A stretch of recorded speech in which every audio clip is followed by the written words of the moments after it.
안녕하세요. 마이스터니츠입니다. 현재 시각은 2023년 6월 3일 토요일 오전 8시 10분입니다. 주말 잘 지내고 계시길 바라겠고요. 영상을 이제 찍다 보니까 월요일 날 이번 주에 찍었죠. 주말에 좀 찍어서 말씀을 좀 드리려고 했는데 월요일 휴장이다 보니까 월요일 찍게 됐고, 그러다 보니까 이번 주도 사실 또 쉬다 보니 화요일이 또 저희는 휴무인데 이제 돌아오는 이번 주 영상 언제 찍어야 될까 생각했었는데, 그래서 토요일 날 영상을 좀 찍게 됐고, 정기적으로 이렇게 될지는 좀 모르겠습니다. 한번 봐야 될 것 같지만 주말에 찍는 것도 나쁘지 않은 것 같아요. 추가적으로 저 같은 경우는 이제 매일 거의 시황 분석을 이제 실시간 시황을 전달 드리니까 그것을 보시면서 대응도 가능하시겠다라는 생각이 들어서 주말 영상도 나쁘지 않겠다는 생각이 듭니다. 의견을 주시면 거기에 맞춰 또 진행을 한번 해보도록 할게요.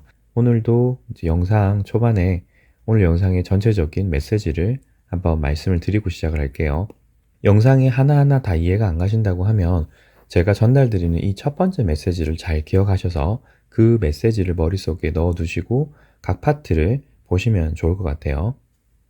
그래서 오늘 영상의 결론은 고점을 한번 단기적으로 인식하는 시점이 온 것 같고, 이건 증시 기준입니다. 그래서 고점에서 좀 조정을 받고 파이널 슈팅을 한번 더 해야 될 것 같아요. 파형상 한국 시장, 미국 시장이 다 그렇게 보이는 상황이고, 하지만 이게 전체적으로 올라가는 파형 자체가 양 시장 모두 5파 구간인데다가 제가 단기적으로는 고점을 형성했다라고 하는 것이 대략 3파 구간에서가 나오는 게 아닐까. 즉 5-3파가 거의 완료되는 모습으로 보이고 일부 조정을 받는 5-4파 정도가 나올 것으로 예상되는 시점이다.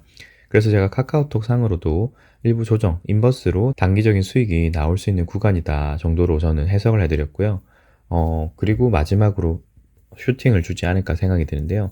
시장이 어쨌든 5파의 5파 구간이 올라갈 수 있는 구간이라고 지금 생각되기 때문에 어쨌든 5파 구간이기 때문에 더 슈팅성으로 쏘아 올릴 수도 있습니다. 그리고 그 규모 자체가 어떻게 될지에 따라서 그 내에서도 연장이 될 수도 있는 상황이겠죠.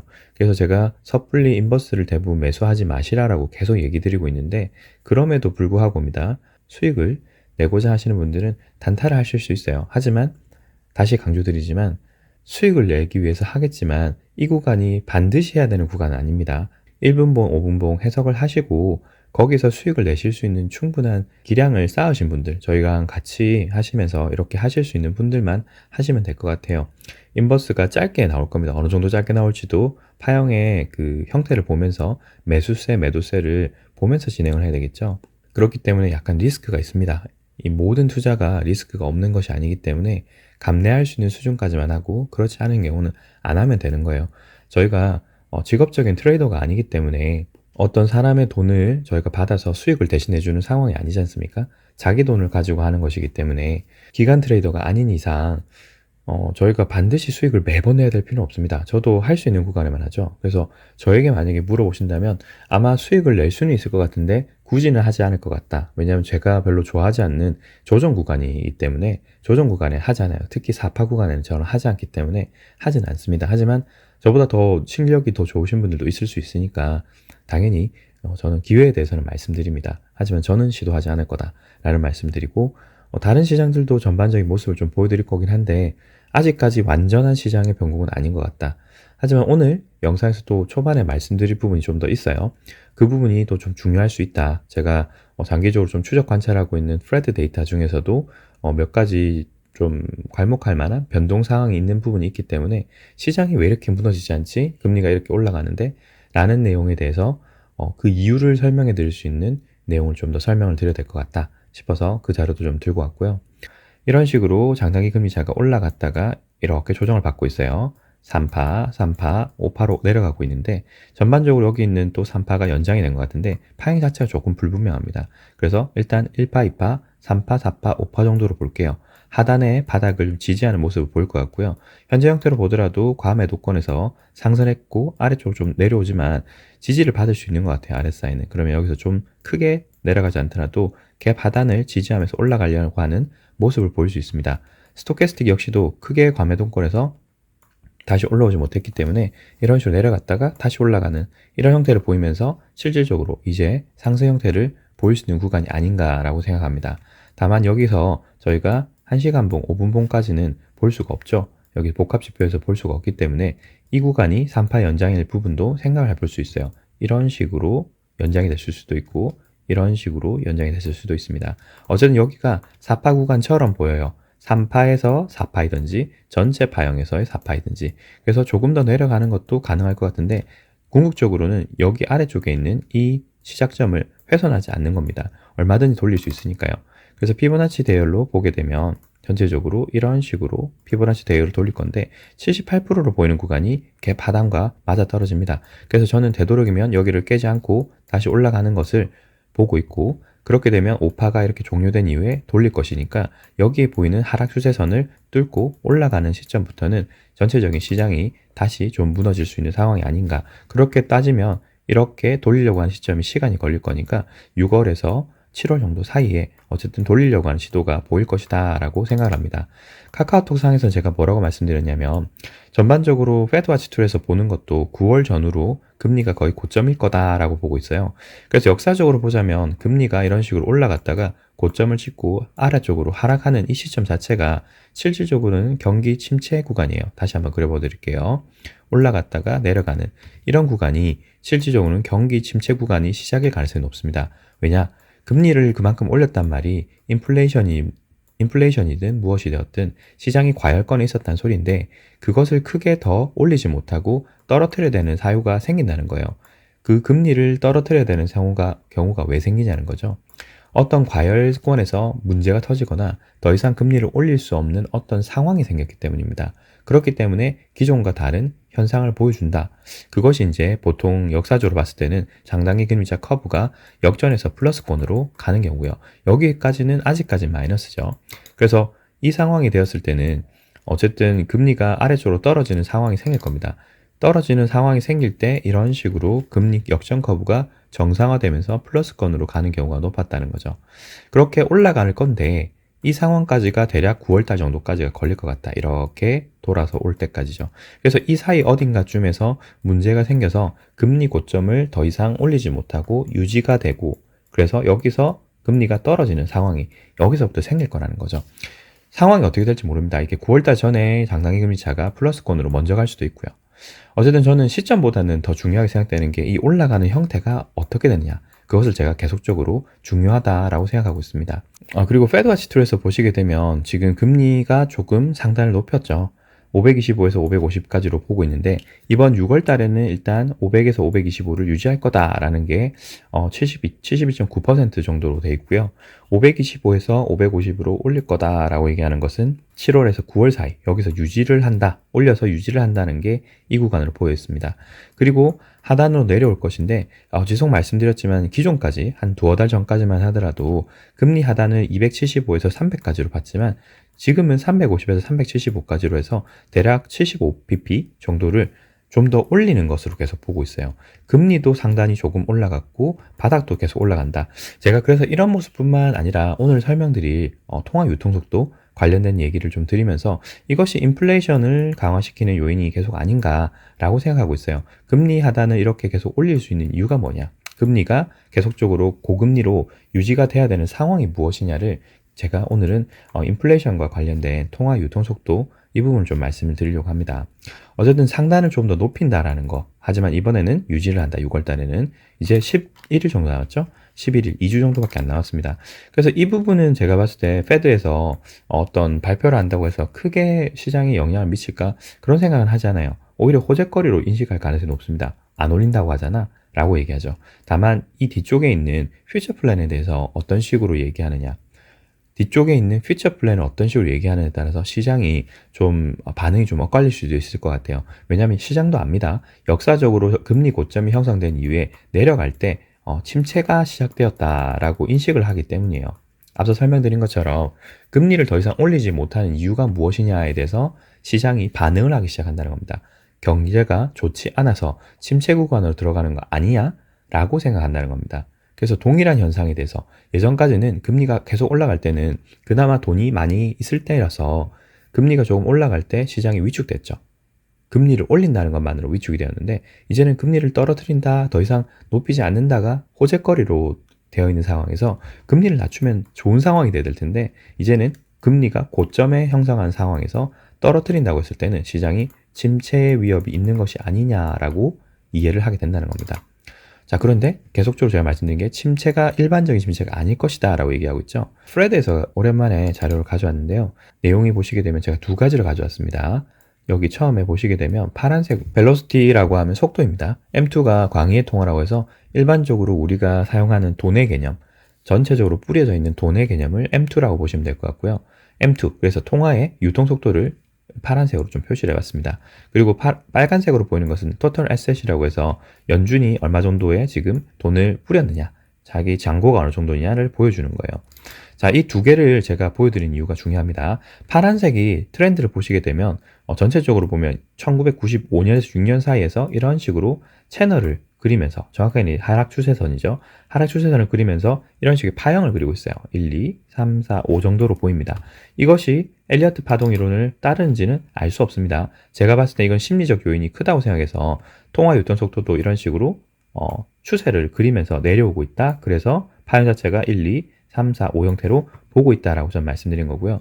동시에 연준이 돈을 얼마나 뿌렸느냐를 이렇게 붉은색으로 표시했는데 이 역시도 반대, 이렇게 통화 유턴 속도와 반대 형태를 보여주면서 파형태를 어느 정도 이런 식으로 그려주고 있는 것 같아요. 혹은 여기서 하나의 파형을 그리고 이런 식으로 올라가고 있는 수도 있겠죠.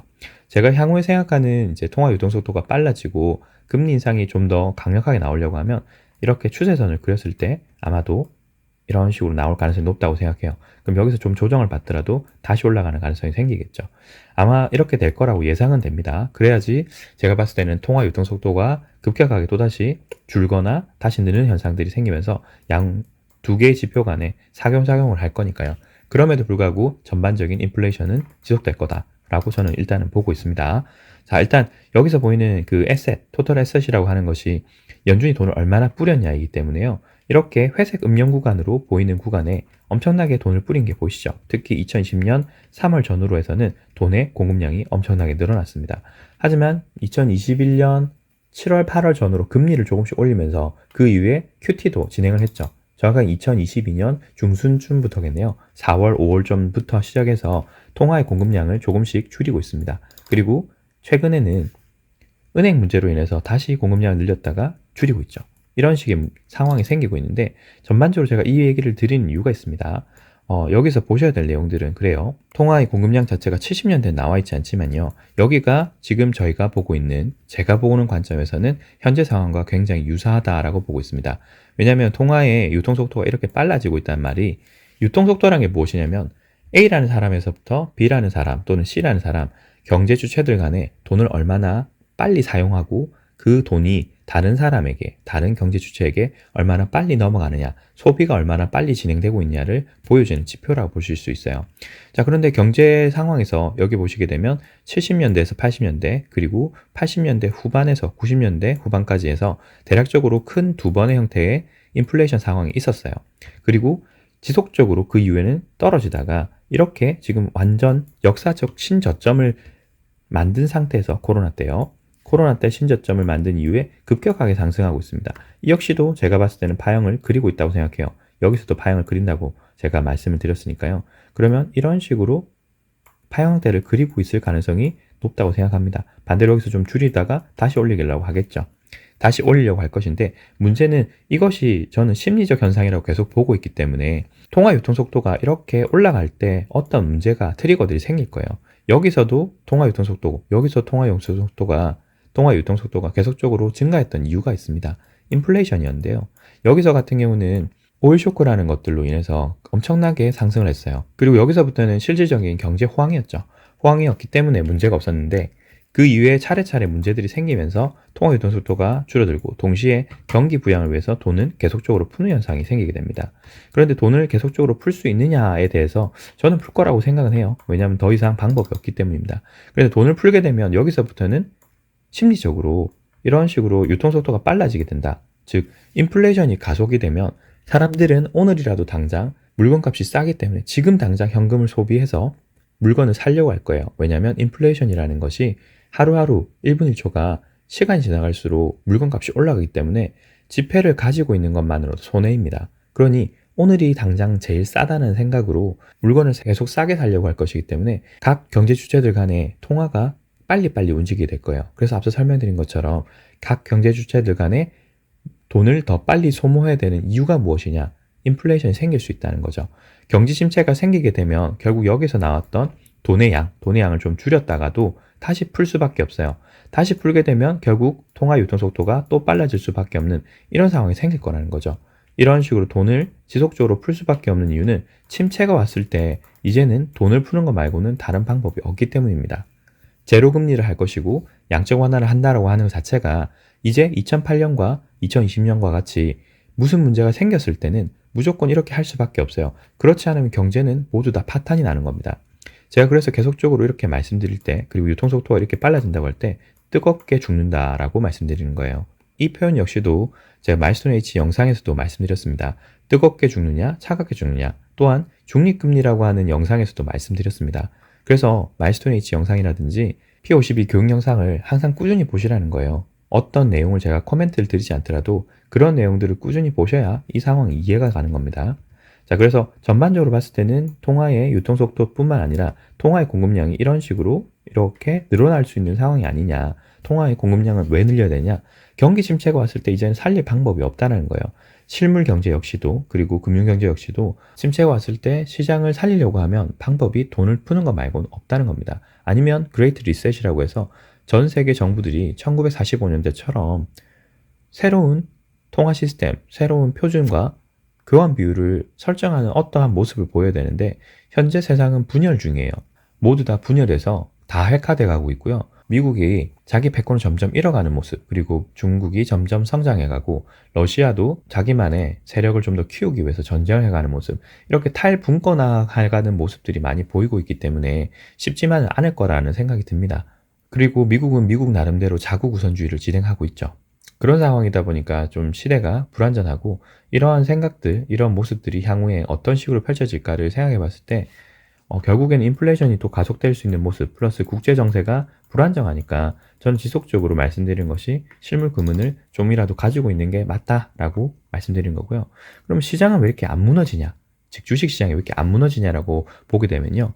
이렇게 줄어드는 통화의 공급량이 줄어드는 속도 대비 유통 속도가 올라가는 속도가 굉장히 빠르죠. 속도가라는 것이 결국 이렇게 선을 그어봤을 때 각도가 점점 가팔라지지 않습니까? 이 파란색이 유통 속도라고 말씀드렸죠. 심리적으로 봤을 때 심리가 더 빨리 과열되고 있다. 하지만 돈을 줄이는 속도가 그렇게 빨리 줄어들고 있잖아요. 이 각도 차이가 저는 생긴다. 이렇게 두 개를 말씀드리고 싶어요. 이 각도 차이가 무슨 의미냐라고 생각할 수 있는데요. 여기서 나오는 통화의 공급량과 통화의 유통 속도를 잘 기억해 주시고요. 제가 PPT 하나를 만들었으니까 봐주십시오. 저는 이렇게 말씀드리고 싶어요. 지금 현재 연준은 미묘한 줄다리기 게임을 하고 있다라고 말씀드리고 싶고 그것을 앞서 보여드렸던 그래프를 공식으로 하나 만들어 볼 거예요. MV는 PY라고 하는 공식인데 이 각각이 의미하는 바는 이렇습니다. 화폐량, 통화의 공급량을 M이라고 따지고 화폐의 유통 속도를 V라고 따졌을 때 앞서 보여드렸던 화폐의 공급량을 붉은색으로 봤죠. 이런 식으로 줄어드는 모습을 보였었고 화폐 유통 속도는 파란색이었습니다. 이런 식으로 올라가고 있었죠. 두 개를 곱하게 되면 총 물가 P, 생산물 실질 가치 Y 이런 식으로 표현할 수 있어요. 그런데 생산물의 실질 가치는 우리가 측정할 수 없거든요. 그래서 양수값, 상수값으로 생각했을 때 물가, 우리가 생각하는 인플레이션이라고 하는 것은 여기 고정값을 1로 봤을 때 이 둘 사이의 관계에 따라서 물가가 결정된다라고 하는 통화 유량설이라고 하는 이론입니다. 이론에 나오는 공식이라고 보시면 될 것 같아요. 자, 그래서 여기서 생각해야 될 것은 지금 물가가 저는 계속 올라갈 거다. 생산물의 실질 가치를 1로 보면 물가가 계속 올라갈 거라고 보는 이유가 뭐냐는 거예요. 앞서 보셨던 화폐 유통 속도가 이런 식으로 급격하게 올라가는 모습, 각도가 점점 가팔라지는 모습을 보였습니다. 하지만 화폐 공급량은 줄어드는 속도가 그렇게 빠르지 않았어요. 각도가 그렇게 급격하게 떨어지는 모습이 아니라 완만하게 떨어지는 모습이었어요. 즉 화폐의 공급량은 크게 줄지 않는데 화폐 유통 속도가 급격하게 늘어나니까 실질적인 물가 상승은 여전히 일어나고 있는 겁니다. 여전히 일어나고 있기 때문에 페드도 어떻게 되고 있죠? 상단을 525에서 550까지 정도로 올릴 수 있는 거 아니냐라고 페드와치 툴에서 보고 있었고 그 하단이라고 되어 있던 것이 275까지가 아니라 370까지도 다시 올릴 수 있는 거 아니냐라고 페드와치 툴에서 보고 있었다는 거죠. 저는 이것을 근거로 말씀드린 거였어요. 화폐 공급량이 줄어드는 속도보다 화폐 유동 속도가 더 급격하게 올라가려고 하는 심리적 현상을 보이고 있기 때문에 물가가 지속적으로 상승할 수 있는 요인이 있다. 하지만 현재 상황을 보자면 연준이 이것을 미묘하게 조절하고 있죠. 화폐 공급량을 줄이고는 있어요. 하지만 유통 속도를 자기가 조절할 수는 없습니다. 공급량을 어떤 식으로든 줄이고는 있지만 속도가 너무 늦어요. 늦기 때문에 물가 인상률은 결국 더 일어나고 있다. 유통속도가 심리적으로 늘어나는 모습이 보이니까 그것을 줄이기 위해서 미묘한 줄다리기, 블러핑을 하고 있죠. 말로써 어떻게 하고 있냐? 우리 연말까지 안 내려. 금리 안 내리니까 착각하지 마. 라는 식으로 계속 얘기하고 있지만 시장에서는 어쨌든 돈이 지속적으로 돌면서 화폐 유통 속도를 증가시키고 있기 때문에 물가는 계속 올라가고 있어요. 그러니 침체는 아직 없다는 겁니다. 침체는 아직 없어요. 돈이 계속 돌고 있으니까요. 시장에서도 계속 돈이 돌고 있으니까 결국 아직까지 시장이 완전하게 무너지는 모습이 보이지 않아요. 자, 그러면 침체가 오기 위해서는 어떻게 되느냐?